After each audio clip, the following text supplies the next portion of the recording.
You really don't have a boss in this job. No supervisor supervising your daily duties. You have a department chair.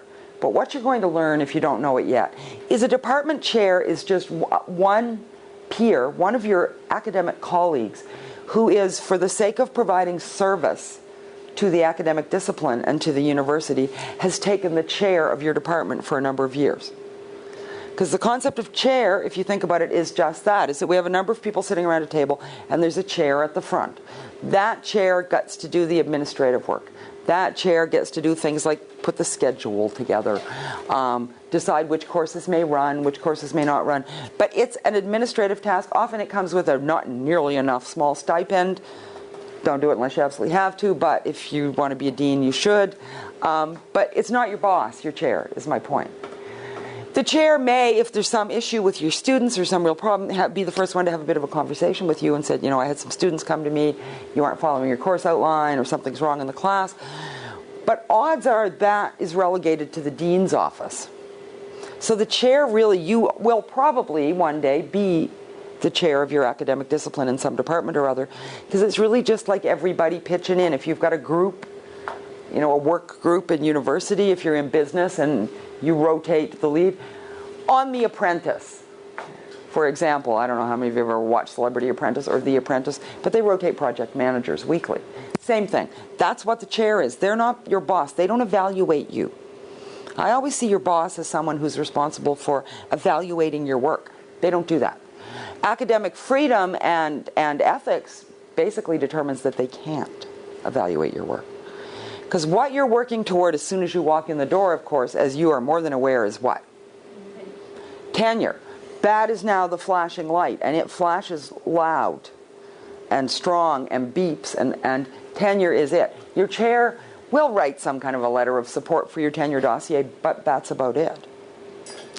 Your dean's office and that promotions committee and the system with which your university has, and they're very different, so I don't want to go into any kind of real detail about tenure.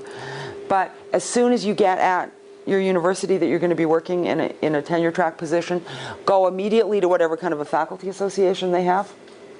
I don't care whether you tend toward being a union type person or a not want to be involved with unions or associations type person. Go to the faculty association or the faculty union and find out everything you can about the tenure process on day one. We do a session at our new faculty orientation where we bring them in and let them talk about all the requirements for tenure. This is something you need to know at the outset. And one of the things that happens with new faculty often is they get so busy, and it's crazy your first year, that they're worried about their class and they're worried about getting that course outline done and getting through their teaching, and then the SHRC grant comes up. That they're not thinking, what do I need to do to help myself to build my dossier toward my tenure? And it's something that you want to apply for as soon as possible.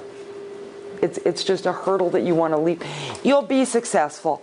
Very few people do not achieve tenure. It's not something that you should be particularly worried about. It's not nearly as difficult as getting a PhD, frankly. But it's still something you need to take care of. So do that right off the bat. Worry about the tenure. But your department chair or whatever might be your boss is not the person. You have no job description. I've never seen one. I mean, you'll read University Affairs. I hope you are living and dying on University Affairs right now if you're looking for academic jobs, and the Chronicle if you want to go to the U.S. They describe the discipline a little bit. We want somebody in psychology who is primarily able to teach social psychology, but may also be able to work in the field of cognition, ideally blah, blah, blah. That's not a job description. That's an ad. So when you come in and you say, okay, everybody at Carleton, we are a very highly, we have a lot of collective agreements, highly unionized campus here. We have these very tight job descriptions for everybody on campus, except the faculty. There are none. And this will be common with where you go. So you walk in and you kind of know you're supposed to teach, but that's about all you know. You really don't get any kind of feedback on your teaching until you mess up really big. Because, your students may give you a bit of daily feedback. You, and I would encourage you to do this from the start, can do as much formative evaluation of your teaching as you want. Stop 3 weeks in and go, whoa, how am I doing, guys?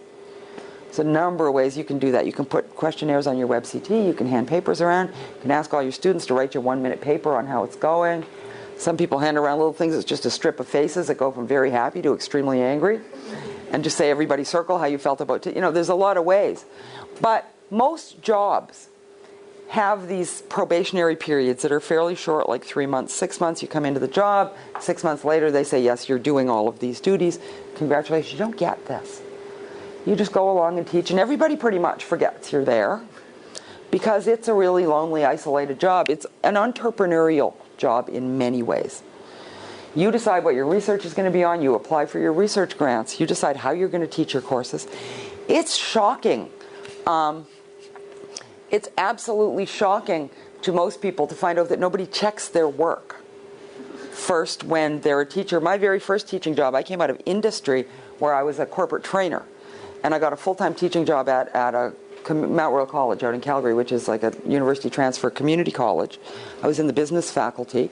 So I walk into this very first teaching job. I had been doing training of my life.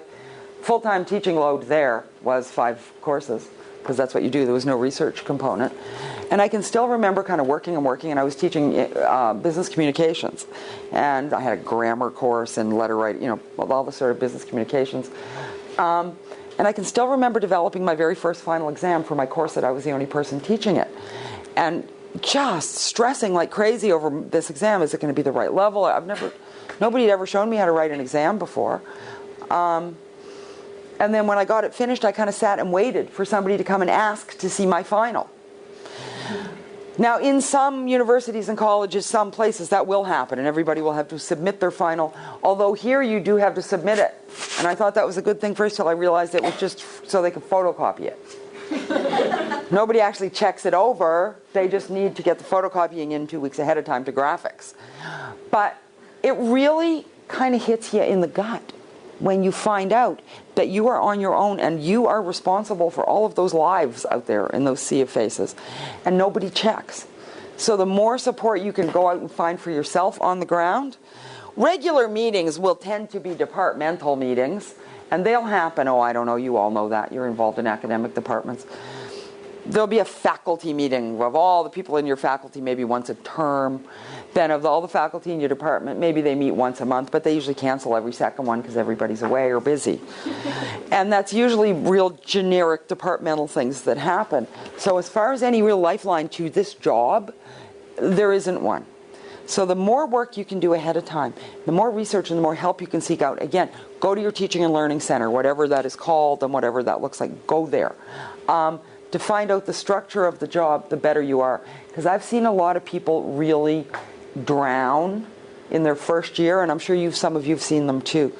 And what happens is they're drowning desperately in their first year because they're taking on everything people hand to them. We have a session in our new faculty orientation where we always bring in some relatively new faculty, like 2 or 3 years, and some kind of mid-career faculty and some of our most seasoned profs. And it's called What I Wish Somebody Told Me in My First Year at Carleton. And some of it's very practical stuff about parking and where the bar is and things that we need. But an awful lot of it is, I wish somebody told me to say no more, and I'm going to hammer at you a lot on that one in a minute. But I wish somebody had told me how much I could handle.